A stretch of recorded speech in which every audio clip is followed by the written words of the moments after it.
Hello friends, welcome back to Select Civils. आपको पता है कि अपने इस चैनल पे हम क्या कर रहे हैं कि 71st बीपीएससी के लिए 71st बीपीएससी जो कि 13 सितंबर को होने वाली है, उसके लिए हम क्या कर रहे हैं कि प्रीवियस ईयर क्वेश्चंस को पीवाईक्यूज को हम सॉल्व कर रहे हैं और उसी के साथ साथ हम क्या कर रहे हैं कॉन्सेप्ट भी बिल्ड कर रहे हैं, ताकि जो उससे रिलेटेड क्वेश्चन है जो जिनके पूछे जाने की प्रोबेबिलिटी बहुत एक मैक्सिमम होती है, हम वो करने की कोशिश कर रहे हैं। क्योंकि क्या है कि हमारे पास अब टाइम तो बहुत ज़्यादा है नहीं, एक महीने से कम बचा है। तो जिन्होंने पूरे कॉन्सेप्ट को पढ़ रखा है, किताबें पढ़ रखी है, एनसीईआरटी पढ़ रखा है, उनके लिए तो बहुत ज़्यादा ज़रूरी है पीवाईक्यूज लगाना, वो लगा भी रहे हैं।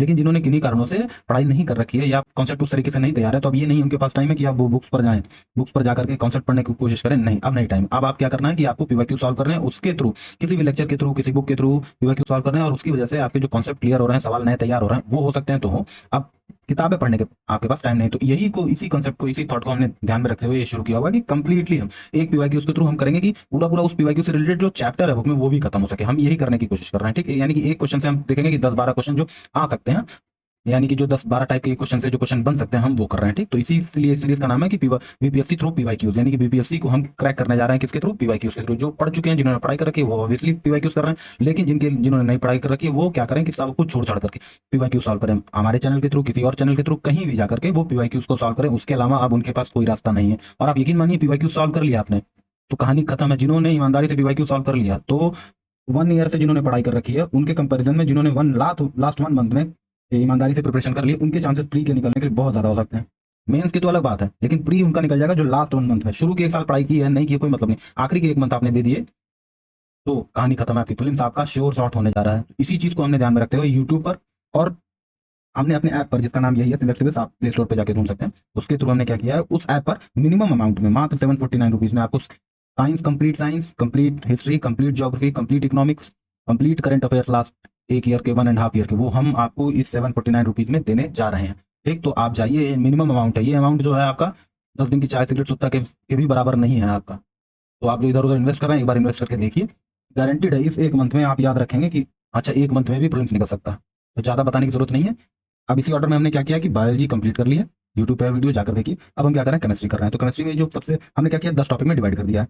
ये जो 9 टॉपिक आपको दिख रहा है और ये जो 10वां टॉपिक दिख रहा है मिसलेनियस, ये जो 9 टॉपिक है वो चैप्टर वाइज है, जो केमिस्ट्री की बुक्स में होते हैं। बाकी जो 10 क्वेश्चन है, जो थोड़े और टाइप के क्वेश्चन, उनको हमने क्लब क्लब कर दिया है मिसलेनियस में, ओके। तो उन्हीं को देखेंगे। तो इसी ऑर्डर में हम सबसे पहले देखने जा रहे हैं एटॉमिक स्ट्रक्चर, जिसमें कि टोटल आपको 26 क्वेश्चन दिखाई देंगे, और ये 26 क्वेश्चन कम से कम आपके 150 क्वेश्चन के बराबर का काम करेंगे। यानी कि इन 26 क्वेश्चन के थ्रू हम एटॉमिक स्ट्रक्चर के जो 150 प्रेडिक्टिव क्वेश्चन है उनको करने की कोशिश करेंगे। यानी पूरा पूरा एटॉमिक चैप्टर आपका कंप्लीट होगा 26 क्वेश्चन में। इसको 2 पार्ट में करेंगे एक्चुअली। हम पार्ट 1 में हम क्वेश्चन नंबर 1 to 13 करेंगे, जो कि आधे घंटे 35 मिनट की वीडियो होगी, और बाकी 14 से लेकर 26 क्वेश्चन को हम नेक्स्ट पार्ट में करेंगे, वो भी आधे घंटे 35 मिनट 40 मिनट की वीडियो होगी। यानी कि एक से 1 घंटे 10 मिनट की वीडियो में आपका कंप्लीट क्वेश्चन, जिससे से 1 से 2 क्वेश्चन आने की एकदम गारंटीड है।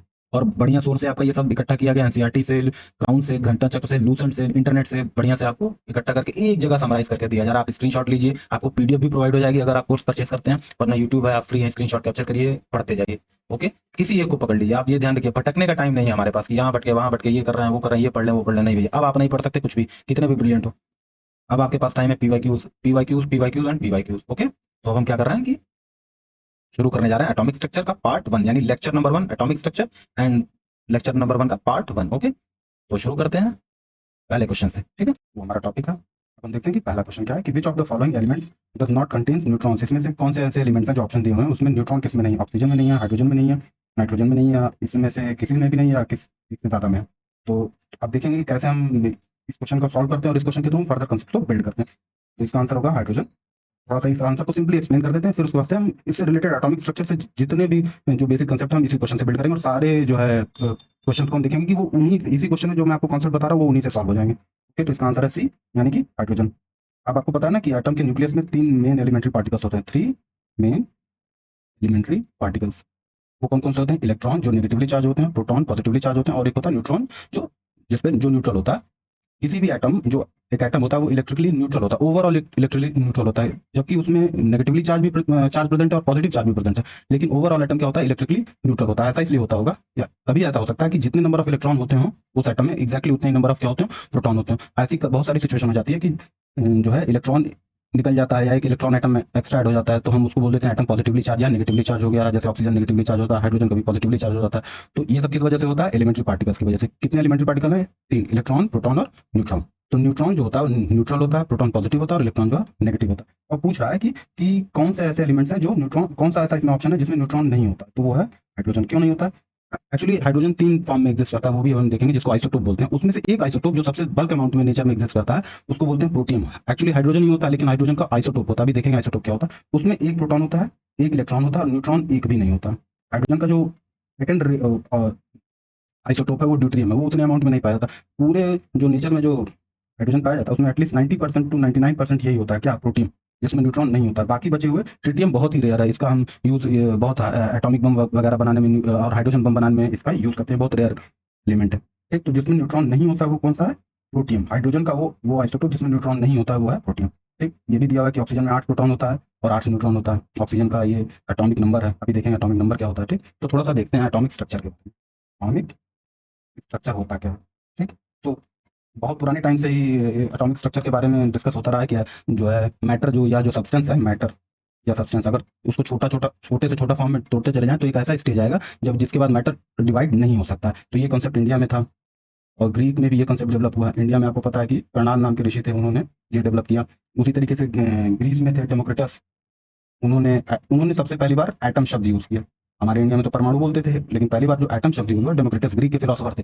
अभी तक जो स्टडी हो रही थी वो फिलोसफी के पॉइंट ऑफ व्यू से हो रही थी, कोई एक्सपेरिमेंट नहीं, कोई ऑब्जर्वेशन नहीं, सिर्फ फिलोसफी के पॉइंट ऑफ व्यू से। लेकिन 19th सेंचुरी के बाद पे क्या हुआ कि हम साइंटिफिक स्टडी करने लगे, किसका, एटॉमिक स्ट्रक्चर का, एटम का, मॉलिक्यूल्स का, इन सब का हम क्या करने लगे, साइंटिफिक स्टडी करने लगे। उसी ऑर्डर में सबसे ज्यादा जरूरी जो सबसे पहली थ्योरी थी वो डाल्टन की एटॉमिक थ्योरी थी, डाल्टन एटॉमिक थ्योरी।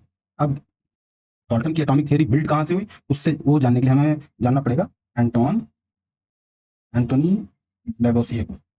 इन्होंने सबसे पहली बार एक लॉ दिया था, law of chemical composition, chemical combination या कंपोजिशन कहते हैं। इसके अंदर दो लॉ थे। पहला लॉ था क्या कि जो किसी रिएक्शन में मास क्या होता है, कंजर्व होता है। जो भी रिएक्शन में ओवरऑल मास, रिएक्शन होने से पहले और रिएक्शन होने के बाद जो मास होता है एग्जैक्टली सेम होता है, और तो इसका मतलब मास क्या होता है, कंजर्व होता है। और दूसरा क्या था कि law of constant proportion, law of constant proportion. अब ये क्या है कि हम रिएक्शन तो होते देखते थे पर हम उसका बेसिक नहीं समझते थे, तो वो बेसिक समझाने के लिए एंटोन लेवोसियर ने ये दो कंसेप्ट दिए, लॉ ऑफ केमिकल कॉम्बिनेशन के दो कंसेप्ट दिए। इसीलिए एंटोन लेवोसियर को केमिकल साइंसेस का फादर कहा जाता है, केमिकल साइंस का फादर, यानी कि फादर ऑफ केमिकल साइंसेस पूछ सकता है तो कौन है वो, एंटोन लेवोसियर।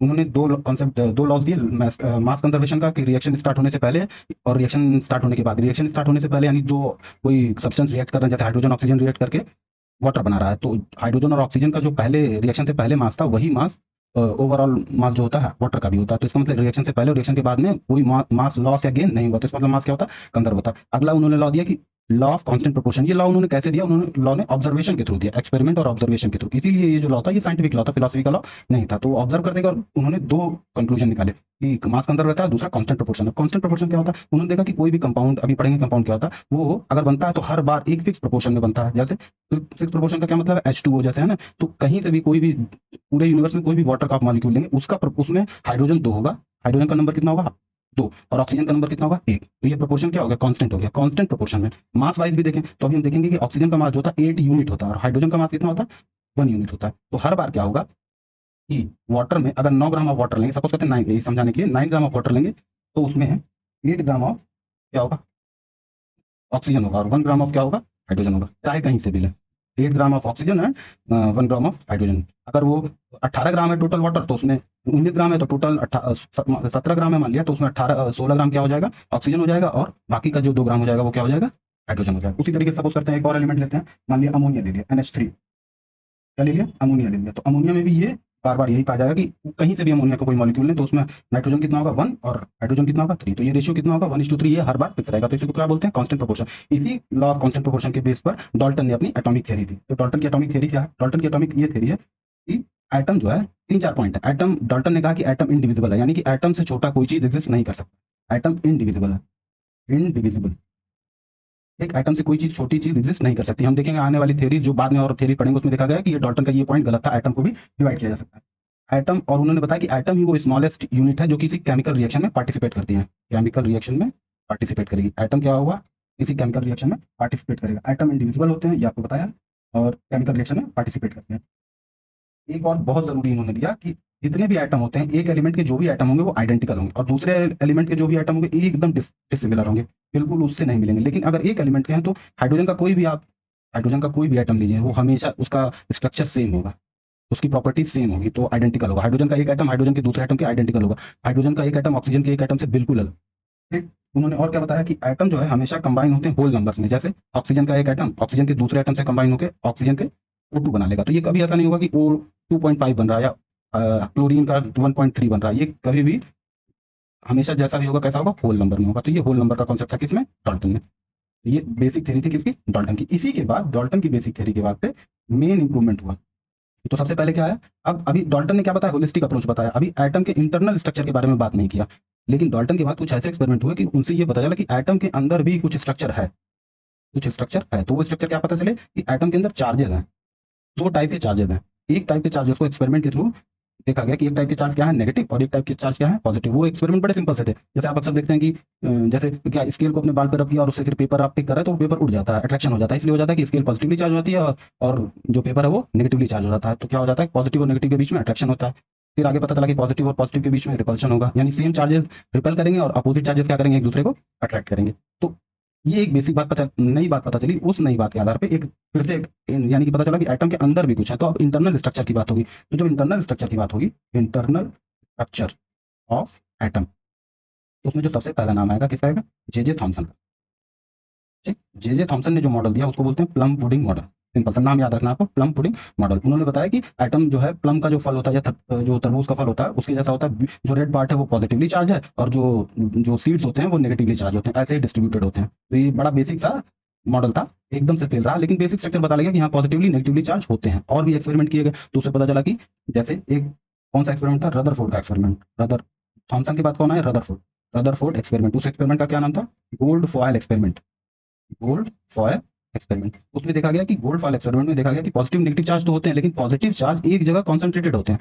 थॉमसन ऐसा कुछ नहीं बता पाए थे। उन्होंने बताया कि पॉजिटिव चार्ज जो है वो वाटरमेलन का जो रेड पार्ट है उसकी तरह पूरे मेलन में डिस्ट्रीब्यूटेड है, एटम में डिस्ट्रीब्यूटेड है, और नेगेटिवली चार्ज जो है वो उसके सीड की तरह जगह जगह बिखरे हुए हैं। लेकिन रदरफोर्ड के एक्सपेरिमेंट से पता चला कि नहीं, पॉजिटिव चार्ज एक जगह कॉन्सेंट्रेटेड है और नेगेटिव चार्ज उसके चारों तरफ घूम रहा है। तो रदरफोर्ड ने किसका कंसेप्ट दिया, एटम के न्यूक्लियस का कंसेप्ट दिया।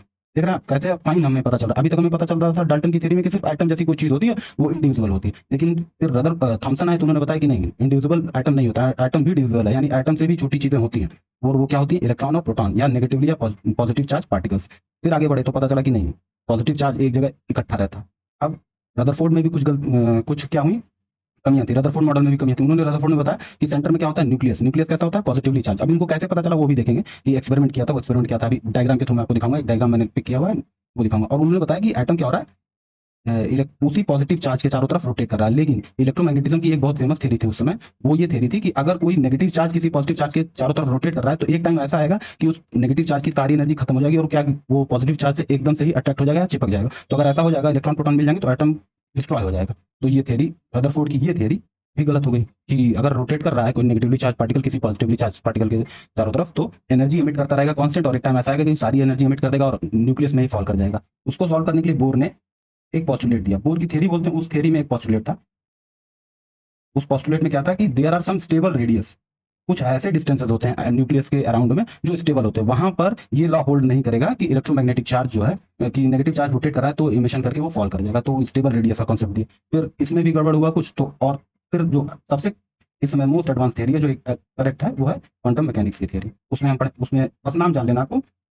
वो थ्योरी किस पर बेस्ड है, श्रोडिंगर वेव इक्वेशन। बस इतने में ही एटम का जो स्ट्रक्चर है सब कुछ खत्म है, बस इतना ही जानना है। ठीक, बाकी जो क्या है बेसिक फैक्ट्स हैं। वो बेसिक फैक्ट्स क्या है कि एटम में न्यूक्लियस होता है, न्यूक्लियस के चारों तरफ इलेक्ट्रॉन, नेगेटिवली चार्ज इलेक्ट्रॉन चक्कर लगाते रहते हैं। न्यूक्लियस कैसा होता है, पॉजिटिवली चार्ज होता है। तो न्यूक्लियस कैसा होता है, पॉजिटिवली चार्ज। जो पॉजिटिव चार्ज है उसको हम क्या बोलते हैं, प्रोटॉन। जो नेगेटिवली चार्ज है उसको क्या बोलते हैं, इलेक्ट्रॉन। उसके अलावा और भी एक्सपेरिमेंट से पता चला कि पॉजिटिव और नेगेटिव के अलावा एक और चार्ज होता है जो न्यूट्रल होता है, और वो भी क्या होता है, न्यूक्लियस में ही प्रोटॉन के साथ न्यूक्लियस में ही कॉन्सेंट्रेटेड होता है। उस न्यूट्रल चार्ज को हमने बोला न्यूट्रॉन। तो पॉजिटिवली चार्ज हो गया प्रोटॉन, नेगेटिवली चार्ज हो गया इलेक्ट्रॉन, और न्यूट्रल हो गया न्यूट्रॉन। एक कॉन्सेप्ट बस और आपको समझना है कि एटम को डिनोट कैसे करते हैं, एब्स्ट्रैक्ट फॉर्म में एटम को या मैथमेटिकल फॉर्म में एटम को डिनोट कैसे करते हैं। सपोज करते हैं कोई एटम है एक्स, ठीक, उसके यहाँ पर हम उसका एटॉमिक नंबर लिखते हैं जिसको हम जेड से लिखते हैं। एक्स इज, ये एक्स एटम है, एक्स इज एटम। यहाँ पर नीचे सफिक्स में हम लिखते हैं उसका एटॉमिक नंबर, और ऊपर हम लिखते हैं उसका एटॉमिक मास। अब एटॉमिक मास क्या होता है ये देख लेते हैं। एटॉमिक मास जो होता है वो उस एटम में कितने न्यूट्रॉन, एक सेकंड ये कहाँ हो गया, एक सेकंड ये थोड़ा सा पॉज हो गया। ओके, फिर से स्टार्ट करते हैं, ये टैब दब गया था। तो हम बात कर रहे थे कि ये क्या है, एटॉमिक नंबर है, बेसिक एटॉमिक नंबर। एटम की जो केमिकल प्रॉपर्टीज होती है इसी एटॉमिक नंबर से डिसाइड होती हैं। अगर ये एटॉमिक नंबर चेंज हो गया तो एटम की केमिकल प्रॉपर्टी क्या हो जाएगी, चेंज हो जाएगी। ये जो ऊपर लिखा हुआ है सर पे लगा हुआ है वो क्या है, मास नंबर। ए क्या है, मास नंबर। और जेड क्या है, Z is atomic number. Atomic numbers के ही बेसिस पर एटम पीरियोडिक टेबल में अरेंज होते हैं। ये बेसिक फैक्ट आपको याद रखना। अब एटॉमिक नंबर तो ये हो गया जेड, जो कि उसकी केमिकल प्रॉपर्टी को डिसाइड करता है किसी एटम की। मास नंबर क्या होता है, मास नंबर उस एटम में जितने भी प्रोटॉन को हम किससे लिख रहे हैं, जेड से, क्योंकि एटॉमिक नंबर ही प्रोटॉन का नंबर होता है। तो जेड, जितना नंबर ऑफ जेड है और उसमें जितने न्यूट्रॉन है, atom mass number is a, और वो किसके बराबर होता है, जेड प्लस एन के बराबर होता है। ये सिंपल आपको याद रखना। तो कभी क्या करेगा वो ए दे देगा, जेड दे देगा, एन पूछ लेगा। कभी क्या करेगा, एन दे देगा, ए दे देगा और जेड पूछ लेगा। ठीक, तो बेसिक्स ट्रांसपोजिशन करके बेसिक साइन को इधर उधर करके हम ये कैलकुलेट कर सकते हैं। ठीक, अब उसके बाद से हम सीधा सीधा आते हैं कुछ जो फैक्चुअल मॉडल जो मैंने आपके लिए लिख रखा है वो फिगर के थ्रू मैं आपको दिखाता हूँ। जैसे डॉल्टन के क्या है, डॉल्टन का ये मॉडल देख रहे हैं एटम का, जिसमें डॉल्टन का है, प्लम पुडिंग मॉडल है, न्यूक्लियर मॉडल है, बोर का मॉडल, और फिर लास्ट में मैंने आपको क्या बताया, क्वांटम मॉडल है। तो डॉल्टन का मॉडल 1803 में आया। इसमें बताया गया, इसकी जो की पॉइंट थी वो बताया गया कि एटम इंडिविजुअल है, लेकिन लास्ट में पता चला कि एटम इंडिविजुअल नहीं है, ये इसकी लिमिटेशन थी। तो यहाँ पर की पॉइंट दे रखा है मैंने, यहाँ पर क्या देख रहा है, लिमिटेशन। अगला मॉडल क्या था, प्लम पुडिंग, जिसको दिया था जे जे थॉमसन ने। जे थॉमसन ने ही इलेक्ट्रॉन की डिस्कवरी की थी और वो बताया था इलेक्ट्रॉन क्या है, पार्टिकल। इसीलिए इनको क्या मिला था, नोबेल प्राइज। इन्हीं के बेटे को ये बताने के लिए कि इलेक्ट्रॉन वेव है, उसके लिए नोबेल प्राइज मिला था। यानी कि फादर ने बताया कि वो पार्टिकल और बेटे ने बताया कि क्या इलेक्ट्रॉन वेव है, दोनों को क्या मिला, नोबेल प्राइज। उनके बेटे का क्या नाम है, भूल गया हूं, देख लीजिएगा। ठीक, अब जो जे थॉमसन का मॉडल था उसमें ये कमी थी कि वो न्यूक्लियस का कंसेप्ट नहीं दे पाए। उसको सुधारने के लिए न्यूक्लियर मॉडल आया। वो न्यूक्लियर मॉडल किसका था, रदरफोर्ड का। इसीलिए रदरफोर्ड को फादर ऑफ न्यूक्लियर फिजिक्स कहा जाता है, क्योंकि उन्होंने न्यूक्लियस की क्या की थी, एक तरीके से डिस्कवरी की थी। ठीक, उसने भी उनकी मॉडल में क्या कमी थी कि वो स्टेबिलिटी नहीं बता पाए थे। तो अगला मॉडल किसके लिए शुरू हुआ, Bohr model. Bohr model stability तो बता लेगा, लेकिन हाइड्रोजन के अलावा और किसी एटम को एक्सप्लेन नहीं कर पाए। तो हाइड्रोजन की बात के आपको पता ना 118 एटम है, एलिमेंट्स हैं, 118 एटम्स के एलिमेंट्स हैं। तो उनको एक्सप्लेन करने के लिए कौन सा मॉडल है, क्वांटम मॉडल, जिसमें मेन रोल प्ले किया श्रोडिंगर ने और हाइजेनबर्ग ने। हाइजेनबर्ग का अनसर्टेनिटी प्रिंसिपल आपने कभी पढ़ा होगा, सुना होगा। ठीक, ये बेसिक चीजें आपको देखिए। पार्टिकल इलेक्ट्रॉन पे कैसा चार्ज है, नेगेटिव चार्ज। इलेक्ट्रॉन की डिस्कवरी किसने की थी, जे थॉमसन ने। एक ये फर्स्ट सब एटॉमिक पार्टिकल था, ये पहला सब, इलेक्ट्रॉन वाज द फर्स्ट सब एटॉमिक पार्टिकल जिसकी खोज की गई थी। कब, एटम मतलब होता है, ठीक, एटम ऑब्वियसली, एटम मतलब परमाणु कण पदार्थ, और एटम के जो अंदर होता है उसको बोलते हैं सब एटॉमिक। एटम से भी छोटा होता है उसको बोलते हैं सब एटॉमिक। कम से कम 100 सब एटॉमिक पार्टिकल इस समय एग्जिस्ट नोन है, लेकिन हमें बस कुछ 4-5 को जानना है, 100 को नहीं जानना है। ठीक, इन सारे को समझाने के लिए आपको ऐसे बता दे रहा हूँ, इन 100 जो जितने भी 100 पार्टिकल हैं, अगर इनको समझ लिया है तो इंटायर यूनिवर्स इन्हीं से बना हुआ है, तो पूरा यूनिवर्स समझा जा सकता है। उसको समझने के लिए एक मॉडल है फिजिक्स में, standard model of particle physics, नाम याद रखना है, standard model of particle physics. जैसे यूपीएससी में पूछ रखा था एक बार कि सिर्फ इतना दे रखा था, स्टैंडर्ड मॉडल इस चीज को एक्सप्लेन करता है, और ऑप्शन दे रखा था कि वो सब एटॉमिक पार्टिकल्स को एक्सप्लेन कर रखा है। तो कभी भी आपसे भी पूछ सकता है। ठीक, अगला एक पार्टिकल है प्रोटॉन, उसी तरीके से न्यूट्रॉन है, उसी तरीके से क्या है, पॉजिट्रॉन है। पॉजिट्रॉन क्या होता है, जैसे मैटर एग्जिस्ट करता है वैसे ही एंटी मैटर एग्जिस्ट करता है। एंटी मैटर क्या होता है, एग्जैक्टली मैटर जैसा ही होता है। जैसे इलेक्ट्रॉन का एंटी मैटर क्या होता है, पॉजिट्रॉन। इलेक्ट्रॉन का एंटी मैटर क्या होता है, पॉजिट्रॉन। उसमें क्या खासियत होती है कि वो एकदम उसका वेट, मास वगैरह सब कुछ क्या होता है, इलेक्ट्रॉन जैसा ही होता है, पर बस उसमें चार्ज क्या होता है, पॉजिटिव चार्ज होता है। इलेक्ट्रॉन में कैसा होता है, नेगेटिव, पर पॉजिट्रॉन में कैसा चार्ज होता है, पॉजिटिव। अब प्रोटॉन में भी पॉजिटिव चार्ज होता है, लेकिन प्रोटॉन और पॉजिट्रॉन में क्या अंतर है कि प्रोटॉन का वेट इलेक्ट्रॉन से ज्यादा है, और पॉजिट्रॉन का वेट एक्जैक्टली किसके बराबर है, इलेक्ट्रॉन के, क्योंकि पॉजिट्रॉन किसका एंटी पार्टिकल है, इलेक्ट्रॉन का। और अगर ये दोनों मिल जाते हैं तो एनर्जी होती है, बहुत भयानक एनर्जी रिलीज होती है। उसी तरीके से एक पार्टिकल अल्फा पार्टिकल, ये हीलियम का न्यूक्लियस होता है एक्चुअली, इसको अल्फा पार्टिकल बोलते हैं। इस पे 2 पॉजिटिव चार्ज होता है, +2 का पॉजिटिव चार्ज होता है, और इसका एटॉमिक वेट या मास का कितना होता है, 4 यूनिट्स होता है। फिर न्यूक्लियस है, न्यूक्लियस की खोज किसने की थी, रदरफोर्ड ने, अर्नस्ट रदरफोर्ड ने। अल्फा पार्टिकल की भी डिस्कवरी या पहला यूज किसने किया था, अर्नस्ट रदरफोर्ड ने ही किया था। ठीक, ये प्लम पुडिंग मॉडल दिया हुआ है, ये आपका बोर का एटॉमिक मॉडल है। बोर का एटॉमिक मॉडल में क्या था कि एटम के सेंटर पर न्यूक्लियस है और इलेक्ट्रॉन उसके ऑर्बिट्स में चक्कर लगा रहे हैं। अब ये ऑर्बिट ऐसे हैं जो क्या है, स्टेबल है। ठीक, रदरफोर्ड ये नहीं बता पाए थे कि स्टेबल ऑर्बिट क्यों होते हैं, बोर ये बता ले गए थे। ठीक, तो बोर ने ऑर्बिट में इलेक्ट्रॉन का डिस्ट्रीब्यूशन, उन्होंने बताया कि पहले ऑर्बिट में 2 इलेक्ट्रॉन होंगे, दूसरे में 8 होंगे, ऐसे ही तीसरे ऑर्बिट में 16 इलेक्ट्रॉन होंगे। तो उन्होंने क्या लॉ दिया था, 2n² का लॉ दिया था। ऑर्बिट में इलेक्ट्रॉन डिस्ट्रीब्यूशन के लिए कौन सा लॉ दिया था, 2n² का। तो 2 वो है, n जो है ऑर्बिट का नंबर है। तो अगर पहली ऑर्बिट है तो n की वैल्यू क्या होगी, 1। 1 का स्क्वायर करेंगे तो क्या हो जाएगा, 1, और 2 से मल्टीप्लाई करेंगे तो क्या हो जाएगा, 2। तो यानी पहली ऑर्बिट में मैक्सिमम इलेक्ट्रॉन कितने ऑक्यूपाई हो सकते हैं, 2। दूसरी ऑर्बिट है, दूसरी ऑर्बिट के लिए n की वैल्यू कितनी है, 2। तो 2 का स्क्वायर करेंगे क्या हो जाएगा, 4, और 4 को 2 से मल्टीप्लाई करेंगे तो क्या हो जाएगा, 8। इसी तरीके से हम किसी भी ऑर्बिट के लिए सपोज करते हैं 4th ऑर्बिट में कितने इलेक्ट्रॉन होंगे, तो 4 का स्क्वायर करेंगे कितना हो जाएगा, 16, और 16 को 2 से मल्टीप्लाई करेंगे तो कितना हो जाएगा, 32। 16 2 से मल्टीप्लाई किया कितना हो जाएगा, 32। तो ये भी बोर ने, ये बोर की बहुत, ये सबसे बहुत एक तरीके की बहुत बड़ी सक्सेस थी कि डिट्टो वो पोजीशन बता पाए थे कि इलेक्ट्रॉन डिस्ट्रीब्यूट कैसे होते हैं। ये जो आपको एक्सपेरिमेंट दिख रहा है वो रदरफोर्ड का एक्सपेरिमेंट था, जिससे न्यूक्लियस की डिस्कवरी हुई थी। इसमें देखा, दिख रहा है ना, ये अल्फा पार्टिकल है, ये क्या है, अल्फा पार्टिकल है, ये पॉजिटिवली चार्ज होते हैं। पॉजिटिवली चार्ज होते हैं। तो ये दिख रहा है कि कुछ अल्फा पार्टिकल, तो ज्यादातर अल्फा पार्टिकल क्या हो जा रहा है, सीधे निकल जा रहे हैं, कुछ अल्फा पार्टिकल थोड़े से डिफ्लेक्ट हो जा रहे हैं। अब डिफ्लेक्ट होंगे तो क्यों होंगे, क्योंकि अल्फा पार्टिकल पॉजिटिवली चार्ज है, तो जिससे डिफ्लेक्ट हो रहे हैं वो भी क्या होगा, पॉजिटिवली चार्ज होगा, क्योंकि सेम टाइप ऑफ चार्जेस क्या करते हैं, एक दूसरे को रिपेल करते हैं। तो दिख रहा है ना, ये रिपेल हो गया। अच्छा, कुछ अल्फा पार्टिकल ऐसे थे जो जिस पाथ से गए थे उसी पाथ से वापस चले आए। तो ये जो एक्सपेरिमेंट से ऑब्जर्वेशन मिला, उससे रदरफोर्ड ने अपनी थ्योरी दी थी।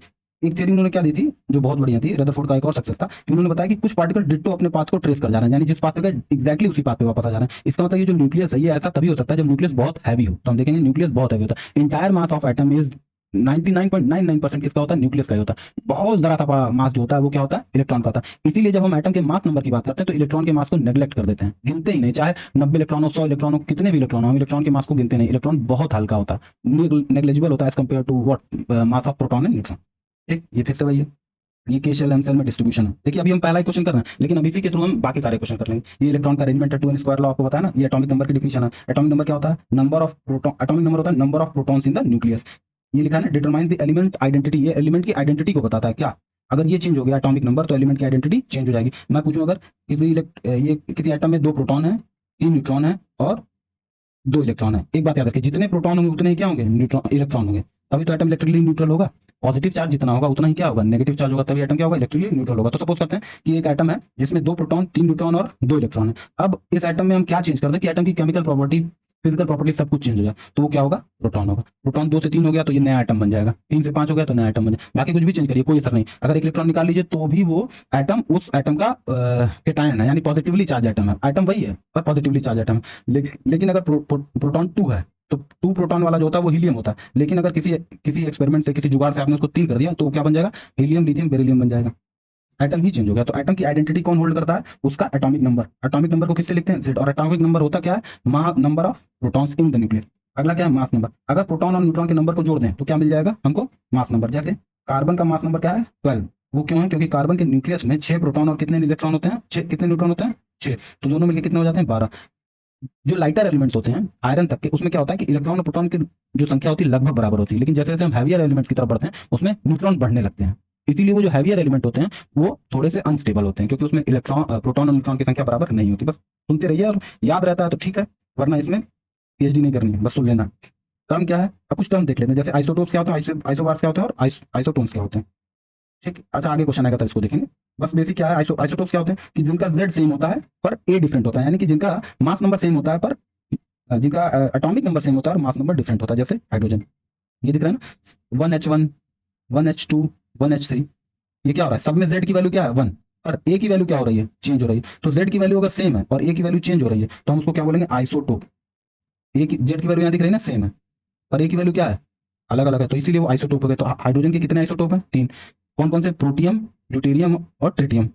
उसी तरीके से आइसोबार क्या होते हैं, पहले तो Z फिक्स था, A बदल रहा था, अगर हम A को फिक्स कर दें और Z बदलने लगे तो जो हमको चीज मिलेगी वो क्या होगी, आइसोबार। जैसे ये कार्बन, ये कितना दिख रहा है, 14, और नाइट्रोजन भी क्या दिख रहा है, 14, यानी कि दोनों का A जो है वो कितना है, 14, पर कार्बन का जो Z होता है वो होता है 6, और नाइट्रोजन का जो Z होता है वो कितना होता है, 7। तो Z दोनों के क्या है, डिफरेंट डिफरेंट है, पर A दोनों का क्या है, कार्बन का A और नाइट्रोजन का A क्या है, सेम है। तो हम कहेंगे कि C14 और N14 आपस में क्या है, आइसोबार्स हैं, इनका मास सेम है। उसी तरीके से आइसोटोन होते हैं। आइसोटोन क्या होते हैं, सब कुछ अलग हो लेकिन सब कुछ अलग ना हो, Z अलग हो लेकिन न्यूट्रॉन की संख्या क्या हो, सेम हो। जैसे C14 और O16, ये इनका Z भी अलग है क्योंकि C का Z कितना होता है, 6, ऑक्सीजन का Z कितना होता है, mass number, atomic number 8, carbon का मास नंबर कितना होता है, 12, ऑक्सीजन का मास नंबर कितना होता है, 16। इनका सब कुछ सेम है, लेकिन आप जब घटा के देखेंगे 12 में से 6 गया 6, और यहाँ कितना बचा, ये 14 है सॉरी, तो 14 में से 6 गया 8 बचा, और यहाँ 16 में से 8 गया कितना बचा, 8। दोनों में इलेक्ट्रॉन कितने, न्यूट्रॉन कितने आ रहे हैं, 8 8। तो इनको क्या बोलेंगे, आइसोटोन्स। ओके, ये फिर से वही सिंबल है, प्रोटॉन न्यूट्रॉन इलेक्ट्रॉन का। कुछ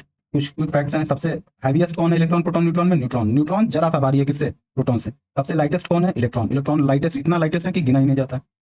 न्यूक्लियस की खोज किसने की थी, रदरफोर्ड ने। इलेक्ट्रॉन के ऑर्बिट क्वांटाइज हैं, क्वांटाइज मतलब फिक्स है, समझ रहे हैं ना। बोर ने क्या बताया कि एक फिक्स ऑर्बिट में ही इलेक्ट्रॉन अगर रिवॉल्व करेगा तो एनर्जी उसकी डीके नहीं होगी और न्यूक्लियस में फॉल नहीं करेगा, तो इसी को क्वांटाइजेशन बोलते हैं।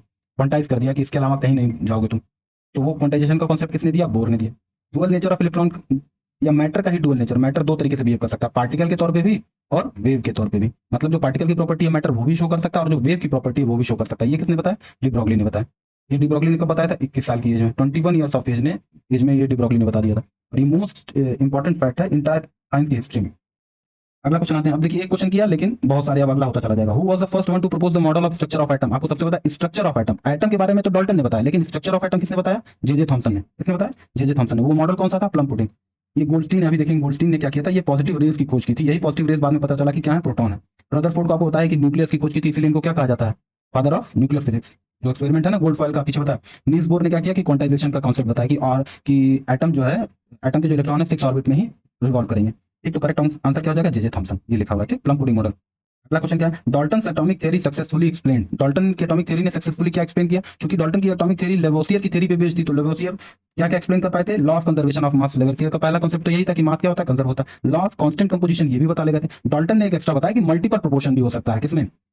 अगर सेम टाइप के, अगर मान लिया हाइड्रोजन और ऑक्सीजन रिएक्ट कर रहे हैं तो H2O बना रहे हैं। ठीक, कंबाइन हो रहे हैं या रिएक्ट कर रहे हैं तो क्या बना रहे हैं? H2O। तो इसमें कांस्टेंट कंपोजिशन होल्ड कर रहा है। लेकिन सपोज करते हैं अगर H2O किसी और से रिएक्ट करता है, सपोज करते हैं H2O NaCl से रिएक्ट करता है, तो इसमें जो होगा मल्टीपल प्रोपोर्शन हो जाएगा। इसमें क्या हो जाएगा? Multiple proportion. तो डाल्टन की जो थ्योरी थी वो तीन चीजों को, conservation of mass, constant composition और लॉ ऑफ मल्टीपल प्रोपोर्शन को एक्सप्लेन करने में सक्सेसफुल थी। तो इसका आंसर क्या हो जाएगा? जिसमें 1 2 और 4 आ रहा आंसर हो जाएगा। ठीक, 1 2 एंड 4 ये पढ़िएगा। ये जो पीछे बताया डिट्टो वही सारी चीजें हैं। ठीक, जो पीछे बताया ना डाल्टन की एटॉमिक थ्योरी, ये कि मास डिस्ट्रॉय नहीं हो सकता है, constant composition, law of multiple proportion. ठीक, और ये डिटेल में डाल्टन की एटॉमिक थ्योरी है। ठीक, ये क्या बता, इसमें एक आध चीज एक्स्ट्रा देख लेनी है कि एटम कंबाइन होते हैं, सेपरेट हो सकते हैं, रीअरेंज हो सकते हैं किसमें? केमिकल रिएक्शन में। किसी केमिकल, ये डाल्टन की एटॉमिक थ्योरी बता रही है। ओके, डाल्टन की ही एटॉमिक थ्योरी ये सक्सेसफुली बता पा रही है। एटम क्या हो सकते हैं? कंबाइन हो सकते हैं, सेपरेट हो सकते हैं और डिस्ट्रॉय भी हो सकते हैं। एटम नहीं डिस्ट्रॉय होते हैं पर उनका स्ट्रक्चर डिस्ट्रॉय हो सकता है। ओके, चलिए आते हैं फोर्थ क्वेश्चन पे। फोर्थ क्वेश्चन क्या कह रहा है? Particles which can be added to the nucleus of an atom without changing its chemical property. अभी पीछे बताया कि केमिकल प्रॉपर्टी एटम की किस पर डिपेंड करती है? सिर्फ और सिर्फ प्रोटॉन पर। तो प्रोटॉन तो आंसर नहीं होगा। पूछ रहा है कि कौन सा ऐसा है जिसको चेंज करें तो एटम की केमिकल प्रॉपर्टी पर कोई असर नहीं पड़ेगा? केमिकल प्रॉपर्टी पर कोई असर नहीं पड़ेगा, तो इसमें क्या आंसर हो जाएगा? पीछे बताया ना, न्यूट्रॉन। थोड़ा सा और देख लेते हैं। केमिकल प्रॉपर्टी इसी का explanation depend on the number of protons. Atomic number ही बोलते हैं। नंबर ऑफ प्रोटॉन्स को क्या बोलते हैं? Atomic number. अगर प्रोटॉन ऐड कर दिए तो केमिकल ही चेंज हो जाएगा। आपको पता है ना, अगर 2 प्रोटॉन और 3 कर दिया तो क्या हो जाएगा? हीलियम से बेरिलियम बन जाएगा। तो केमिकल प्रॉपर्टी चेंज होगी, क्योंकि जो हीलियम की प्रॉपर्टी वो बेरिलियम की तो नहीं हो सकती। एडिंग इलेक्ट्रॉन्स ये क्या करेगा? चार्ज को चेंज कर देगा, लेकिन न्यूक्लियस को कोई चेंज नहीं करेगा। एडिंग न्यूट्रॉन से कुछ भी नहीं होगा। ठीक, आइसोटोप बन जाएगा, लेकिन केमिकल हर अब देखिए जो आपको पता है ना, हाइड्रोजन के आइसोटोप कौन कौन से? 1H1 1H2 1H3। ये दिखने में अलग अलग लग रहे हैं लेकिन इनकी केमिकल प्रॉपर्टी सेम है। क्यों? क्योंकि इनका Z क्या है? एटॉमिक नंबर क्या है? सेम है। जिनका एटॉमिक नंबर अगर सेम है तो केमिकल प्रॉपर्टी भी क्या होगी? सेम होगी। फिफ्थ क्वेश्चन पे, the positively charge part of the centre of an atom is called. क्या कहलाता है? जो पॉजिटिवली पार्ट होता है किसी एटम का, जो सेंटर होता है वो क्या होता है? न्यूक्लियस। न्यूक्लियस की डिस्कवरी किसने की थी? रदरफोर्ड ने। रदरफोर्ड को क्या कहते हैं? Father of nuclear physics. Proton अभी देखेंगे, प्रोटॉन किसने खोजा? इलेक्ट्रॉन किसने खोजा? इलेक्ट्रॉन तो आपको बताया ही। प्रोटॉन की खोज चैडविक ने की थी, यही लिख देता हूँ मैं, चैडविक। हालांकि प्रोटॉन को रेस के फॉर्म में गोल्डस्टीन ने खोज कर लिया था। गोल्डस्टाइन काफी पहले खोज कर लिया था कि पॉजिटिव पॉजिटिव टाइप के रेज होती हैं, पर वो ये नहीं जान पाए थे कि ये रेज पार्टिकल से बनी हुई है। The component of atomic nucleus are. Atomic nucleus में क्या क्या पाया जाता है ये पूछ रहा है। तो क्या इलेक्ट्रॉन पाया जाता है एटॉमिक न्यूक्लियस में? नहीं, इलेक्ट्रॉन तो रिवॉल्व करता है। तो इलेक्ट्रॉन प्रोटॉन नहीं हो सकता, इलेक्ट्रॉन न्यूट्रॉन नहीं हो सकता, क्योंकि इलेक्ट्रॉन रिवॉल्व करता है। हो क्या सकता है? प्रोटॉन्स और न्यूट्रॉन्स। अगला ऑप्शन क्या है? प्रोटॉन न्यूट्रॉन और इलेक्ट्रॉन। नहीं, इलेक्ट्रॉन एग्जिस्ट नहीं कर सकता एटॉमिक न्यूक्लियस में। सिर्फ और सिर्फ क्या होते हैं? प्रोटॉन और न्यूट्रॉन। प्रोटॉन पॉजिटिवली चार्ज होता है और न्यूट्रॉन क्या होता है? नेगेटिवली चार्ज होता है। विच सब atomic particle has negligible mass. कौन सा सब एटॉमिक पार्टिकल है जिसका नेग्लिजिबल मास है? तो प्रोटॉन और न्यूट्रॉन को तो नेग्लिजिबल मास नहीं होता ना, क्योंकि उन्हीं से क्या बनता है? मास नंबर बनता है। मास नंबर जिसको ए से लिखते हैं वो कैसे बनता है? प्रोटॉन के नंबर से, जिसको जेड से लिखते हैं, और न्यूट्रॉन के नंबर से। एटम का जो मास होता है वो सिर्फ और सिर्फ किस पर डिपेंड करता है? प्रोटॉन और न्यूट्रॉन पे, इलेक्ट्रॉन पर नहीं। तो इलेक्ट्रॉन का मास क्या क्यों नहीं डिपेंड करता? क्योंकि नेग्लिजिबल होता है, करीब 10,000 गुना कम होता है। Electron has an this mass of neutron as compare to proton. Which of the following is incorrect option? The atom is, पहला ऑप्शन क्या है? पूछ रहा है कौन सा इनकरेक्ट है। पहला क्या है? The atom is electrically neutral due to the presence of protons and electron inside the nucleus. ये तो इनकरेक्ट है, क्योंकि इलेक्ट्रॉन के इनसाइड में क्या होते हैं? इलेक्ट्रॉन तो नहीं होते ना। प्रोटॉन सॉरी न्यूक्लियस के इनसाइड में इलेक्ट्रॉन तो नहीं होते ना। ये होते हैं न्यूक्लियस के अंदर। क्या होता है? सिर्फ और सिर्फ क्या होता है? प्रोटॉन और न्यूट्रॉन। अगला ऑप्शन क्या कह रहा है? देखते हैं, अगला ऑप्शन भी देख लेते हैं। अगला ऑप्शन है electrons are negatively charge and have negligible mass. ये तो करेक्ट है। इलेक्ट्रॉन नेगेटिवली चार्ज होते हैं और मास भी क्या होता है? नेग्लिजिबल होता है, तो ये करेक्ट है। Atomic number is the number of protons in an atom. Atomic number is the number of protons in an atom, यही तो डिफिनेशन होती है एटॉमिक नंबर की, तो ये भी सही है। Isotopes are useful as nuclear field in medical field in carbon dating. अभी पीछे बताया कि 1H3 जिसको प्रोटियम बोलते हैं वो किसमें यूज होता है? न्यूक्लियर रिएक्शंस में यूज होता है, तो ये ऑप्शन भी गलत हो जाएगा। एक्चुअली सही हो जाएगा, लेकिन हमसे पूछ रहा है इनकरेक्ट। तो सिर्फ और सिर्फ जो इनकरेक्ट है वो क्या है कि atom is electrically neutral due to the presence of proton and electron inside the nucleus. नहीं, ये गलत है, इसीलिए इसको टिक कर देंगे। ये सब कब सही होगा, जब हम कहेंगे कि the atom is electrically neutral due to the presence of protons and neutrons, या इस तरीके से कह सकते हैं the atom is electrically neutral due to the presence of protons and revolving electrons outside the nucleus. Nucleus के चारों तरफ क्या करता है, इलेक्ट्रॉन रिवॉल्व करता है। अगला क्या, which fundamental particles are present in the nucleus of an atom. देख रहे हैं ये घुमा घुमा के जैसे पूछ रहा है, तो क्या कौन से फंडामेंटल पार्टिकल प्रेजेंट होते हैं, प्रोटॉन एंड न्यूट्रॉन। अभी हम देख रहे हैं कि इलेक्ट्रॉन हम बार बार टिक करते चले जा रहे हैं कि इलेक्ट्रॉन नहीं प्रेजेंट होते हैं, लेकिन आप और थोड़ा सा हायर फिजिक्स पढ़ेंगे तो पता चलेगा रेयर केसेस में इलेक्ट्रॉन भी प्रेजेंट हो सकते हैं बीटा पार्टिकल्स के फॉर्म में, लेकिन वो नहीं जानना। अभी देखेंगे कि बीटा पार्टिकल्स क्या होते हैं जब रेडियो एक्टिविटी देखेंगे, ठीक। The number of electrons and neutrons in an element is 18 and 20 respectively. इसी एलिमेंट की बात कर रहा है, उसमें जो इलेक्ट्रॉन और न्यूट्रॉन कितने हैं, 18 and 20 respectively. Its mass number is, यानी क्या क्या दिया हुआ है, न्यूट्रॉन का नंबर दिया हुआ है, कितना दिया हुआ है 20, और इलेक्ट्रॉन का नंबर दिया, और आपको पता है ना इलेक्ट्रॉन और प्रोटॉन का नंबर क्या होता है, सेम होता है। तो अगर इलेक्ट्रॉन का नंबर 18 है तो प्रोटॉन का नंबर भी कितना होगा 18, और प्रोटॉन के नंबर को लिखते किससे हैं, Z से।